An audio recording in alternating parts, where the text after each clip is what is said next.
Hello दोस्तों, कैसे हो आप सब। आई होप आप सब अच्छे होंगे। तो आज हम बात करने वाले हैं केदारनाथ की यात्रा के बारे में कि आप कैसे जाएं, कब जाएं, कौन सा टाइम आपके लिए अच्छा रहेगा। इन सब बात के बारे में आज हम बात करने वाले हैं। तो चलिए वीडियो को शुरू करते हैं।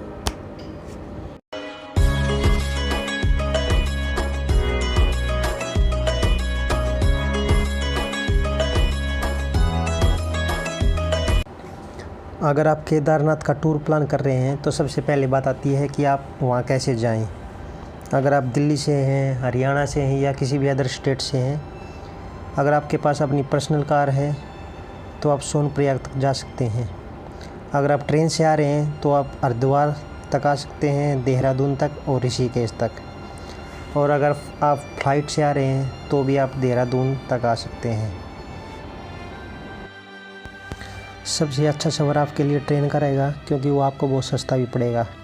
ट्रेन के ज़रिए आप हरिद्वार उतर सकते हैं और एक दिन के लिए हरिद्वार में स्टे कर सकते हैं क्योंकि वहाँ भी आप बहुत सारे मंदिर हैं जहाँ घूम सकते हैं, गंगा नदी में स्नान कर सकते हैं।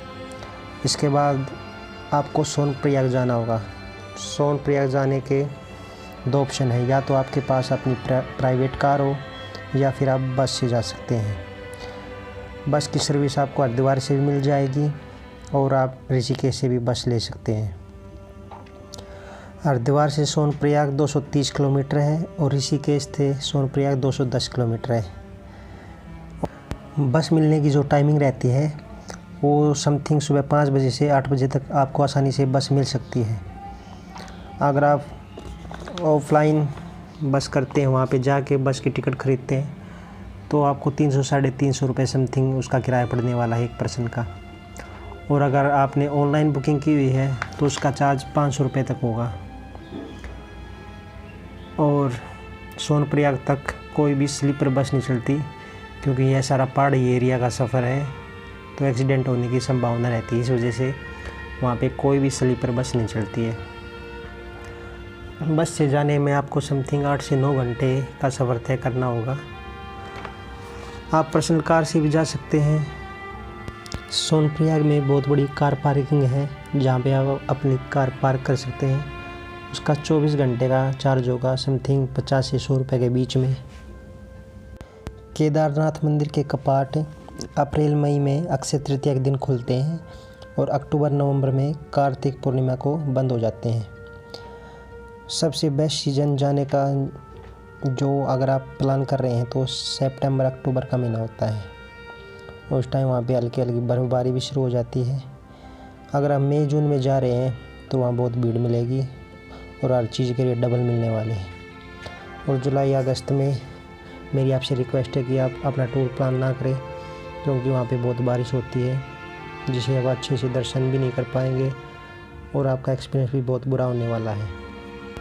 सोनप्रयाग में पहुँचने के बाद आपको स्टे करने की ज़रूरत होगी क्योंकि 8-9 घंटे के सफ़र के बाद आप बिल्कुल थक चुके होंगे। तो उसके लिए वहाँ पे बहुत सारे होटल हैं, रूम्स हैं, डॉर्मेट्री है, बहुत सारे ऑप्शन है आपके पास। अगर आप ऑफ सीज़न जा रहे हैं तो आपको 1000 रुपये पर पर्सन रूम मिल जाएगा। और अगर वहीं आप मई जून में जा रहे हैं तो उसी रूम का चार्ज आपको 3 से 4 हज़ार रुपये पर पर्सन पड़ने वाला है। सेकंड ऑप्शन है आपके पास डॉर्मेट्री का, जिसका किराया 350 से 400 रुपये पर पर्सन है। और थर्ड ऑप्शन है आपके पास हॉल, जो कि बहुत ही सस्ता है, 100 से 150 रुपये का चार्ज आपको पड़ेगा। उसके बाद हमें सोनप्रयाग से गौरीकुंड के लिए जाना है जो कि टोटल वहाँ से 5 किलोमीटर पड़ता है। इसके लिए आपके पास 2 ऑप्शन हैं, पहला तो घोड़ा खच्चर और दूसरा प्राइवेट टैक्सी। घोड़ा खच्चर का किराया सोनप्रयाग से सीधा केदारनाथ तक का 2500 से 3000 रुपये पर पर्सन पड़ेगा। और आप प्राइवेट टैक्सी कर रहे हैं तो वो आपको 30 से 40 रुपये पर पर्सन पड़ेगी। तो बेस्ट ऑप्शन ये है कि आप वहाँ से गौरीकुंड के लिए प्राइवेट टैक्सी कीजिए। और गौरीकुंड पहुँचने के बाद वहाँ पे एक श्री गौरी माता का मंदिर है, वहाँ भी आप ज़रूर जाएं, उनके दर्शन करें। और गौरीकुंड से केदारनाथ आप पिट्ठू के ज़रिए भी जा सकते हैं जिसका किराया वो 5 से 6 हज़ार रुपये पर पर्सन चार्ज करते हैं। गौरीकुंड से केदारनाथ की दूरी 16 किलोमीटर है। तो आप गौरीकुंड से एक लाठी ज़रूर खरीद लीजिए, जिससे आपको चढ़ने में बहुत ही आसानी होगी।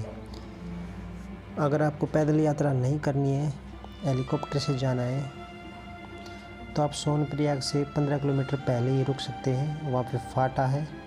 फाटा में आप अपनी ऑनलाइन बुकिंग हेलीकॉप्टर की कर सकते हैं, जो कि 6-7 हज़ार रुपये की समथिंग अप डाउन की आपको पड़ जाएगी ऑफ सीज़न में। ऑन सीज़न जब रहता है तो ये 10,000 रुपये की समथिंग आपको पड़ेगा। अगर आप फ़ोटोग्राफी के शौकीन हैं तो आप पैदल यात्रा ही कीजिए, क्योंकि बीच बीच में आपको बहुत ही अच्छे व्यू मिलने वाले हैं। इस 16 किलोमीटर के सफ़र में बीच बीच में आपको बहुत सारी खाने पीने के स्टॉल भी मिलेंगे और जगह जगह पे वॉशरूम भी बनाए हुए हैं, जिससे आपको कोई परेशानी नहीं होगी। केदारनाथ पहुंचने में आपको 8 से 9 घंटे का समय लग जाएगा। केदारनाथ से 1 किलोमीटर पहले ही आपको बेस कैंप मिल जाएंगे, जहां पे आपके रुकने की और खाने पीने की हर तरह की व्यवस्था मिलेगी। केदारनाथ में आपको उत्तराखंड गवर्नमेंट की तरफ से GMUN का गेस्ट हाउस भी मिलेंगे, जिसमें आपको टेंट भी अवेलेबल होगा और आपको रूम भी मिल सकते हैं।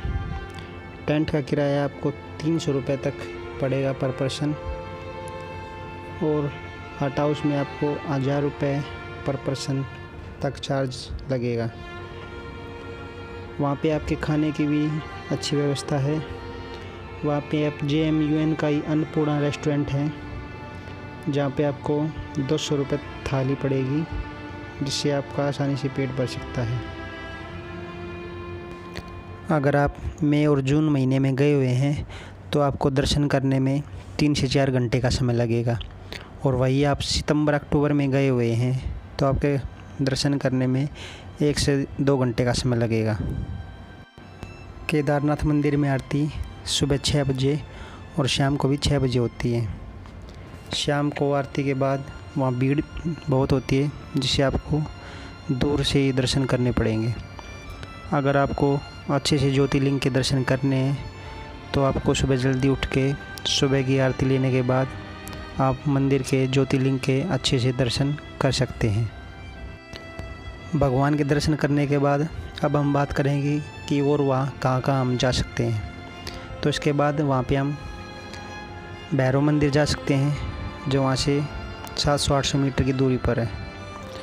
दूसरी जगह है वहाँ पे घूमने की वासुकी ताल, जो कि वहाँ से 6 से 7 किलोमीटर दूर है। उसके लिए आपको 1 दिन और एक्स्ट्रा वहाँ पे रुकना होगा। और तीसरा ऑप्शन है हमारे पास गांधी सरोवर, जो कि वहाँ से 3 किलोमीटर दूर है। तो दोस्तों, आपको अगर केदारनाथ धाम को अच्छे से घूमना है तो आपको 4 से 5 दिन का टाइम निकालना पड़ेगा। तो दोस्तों, खर्चे की बात करें तो गौरीकुंड से केदारनाथ तक का आपका खर्चा ऑफ सीजन में 3,000 रुपये तक का पड़ेगा, और वही अगर आप मई जून के महीने में जाते हैं तो यही खर्चा आपको 5 से 6 हज़ार रुपये तक पड़ेगा। तो दोस्तों, ये थी केदारनाथ यात्रा की पूर्ण जानकारी। आपको वीडियो कैसी लगी कमेंट करके ज़रूर बताएं, और हमारी नेक्स्ट वीडियो के लिए चैनल को सब्सक्राइब करें। Thank you.